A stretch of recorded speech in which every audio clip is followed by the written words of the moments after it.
Hey, what's up, guys? It's been a while since I've done a video. I just got back from Set Championships in Kelowna, BC, Canada. And I, of course, just watched the Seattle event. Awesome event. I love watching the challenges. And it's going to come no surprise what deck I used and what deck won me first place at Set Champs. It's going to want to kind of showcase what I did a little different, though. It's really cool if you go through the deck lists, the top 64. Yeah, you see, I think it was 14 Emerald Steel decks in the top. But everybody kind of put their own little spin on it, and I had a last minute change I did to my deck before I went to set champs, and really weird. I was on 3 hours sleep from work. Had this weird dream that I changed out these cards, and it made a big difference. I changed it. I drove 2 hours to the event. The whole drive there, I'm thinking, what an idiot! Why would I change cards out without testing? This is either going to be really good or really bad. So I'm you're gonna see a lot of similarities here, and I'm just gonna go over what I changed and why. But yes, I got first place. The place was packed, max capacity. I was able to come out on top. I was top seed all the way through, and then that really helped, right? Because the cut to top four, I got to pick, which I obviously picked myself to go first. There's the promo, the very expensive Mirabel Madrigal. Um, great, great movie. Me and my daughter just love this movie. A terrible card. I wish they would have done Bruno. Um, I think that would have been a lot more fun. So let's get into what I used. I've already kind of taken the deck apart here because it's no fun to play against your friends for now. And with set champs being done, I've just got my one prize. That's good enough for me.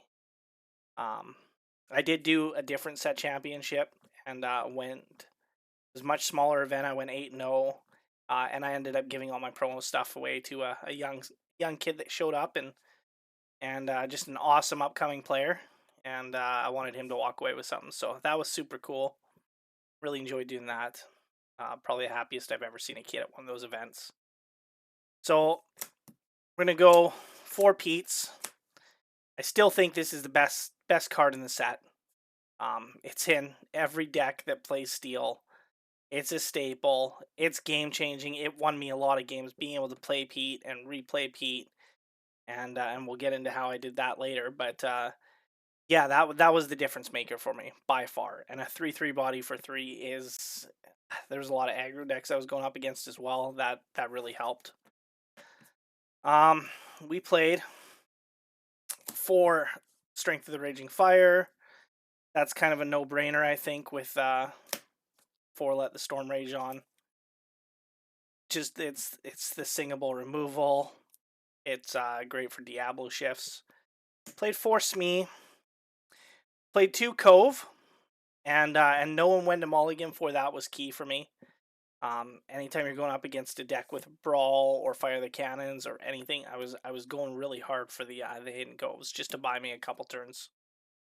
Of course, we played the 4 Diablo and the 4 shift target Diablos. I played 4 Ursula Deceiver, 2 Tinkerbell, 2 Muses. I love the Muse. I went down to 3 Hypnotize. That was from 4, so I did change that last minute. We played 4 Sudden Chills. That's a no-brainer. I went down to 3 Morphs. That was kind of hard to do. I kind of maybe wish I would have done 1 less Deceiver, just because I always want to shift onto a Morph, but I don't always need to play an Ursula to rip a song, especially if I'm against decks that don't have that. But anyway, I did do 3 Morphs, 3 Johns instead of 4.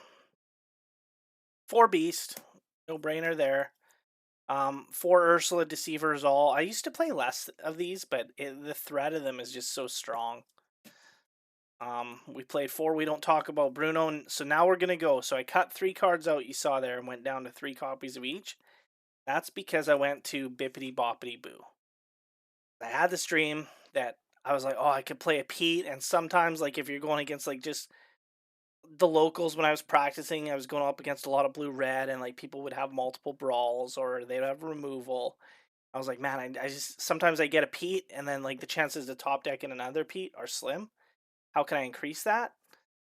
So using a Pete to sing Bippity Boppity Boo, I was like, oh, that's awesome. And then I thought about more and I says, well, I have Ursula in here too. She can sing this. And then I can sing it twice. And with the muses, I'm hitting 2 targets, and then I can potentially do something else. So I cut Anna out of the deck, and I put the Lucifer in. Because if I play a Lucifer and I've got an Ursula out, I make them discard 2. I sing Bippity Boppity Boo. I take 2 more and 2 more. Because you can bounce the card back to your hand and play the replay the same card. So in a single turn for 5 ink, I can rip 6 cards out of my opponent's hand. And that I did pull that off, and I think it was the semifinals, and it was just unreal. Like it was the combo that I really want to do. And then in the finals, what I ended up doing is I played a Tinkerbell, and I ended up going up against a friend of mine. I played a Tinkerbell, and the only thing I could rip was a Bippity Boppity Boo to double sing it to.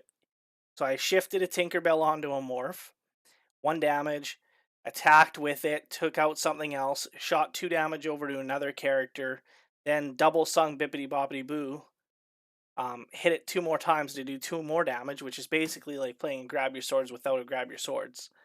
And that won me the game in the finals. Just being able to hit Tinkerbell 3 times plus a challenge plus the extra 2 damage on it was just.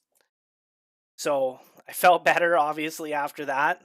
Um, but it could have gone either way. So that's kind of the changes that I made.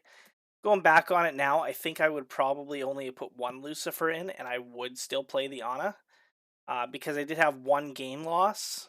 I pretty much went undefeated 2-0 the whole way, but I did have 1 game loss because I needed an Ana.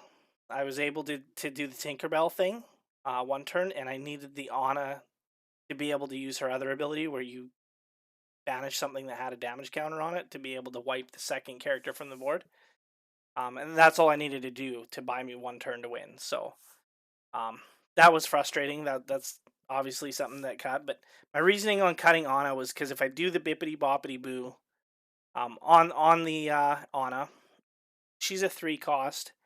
She comes in, you have to pay the 2 extra to do the ability. So if I double sing Bippity Boppity Boo, I have to pay 4 extra total to do the ability 2 more times. And then that's just not efficient that way, right? So the Lucifer I found was just better at that. Obviously, the downside is Lucifer is a 2/2, much easier to move. He did get boomed. So maybe having the extra strength might have helped there, but I still think for what we wanted to do, that's how we had to play it. So yeah, that's what I played. Like I said, it should be no surprise. We all see how well that deck is done.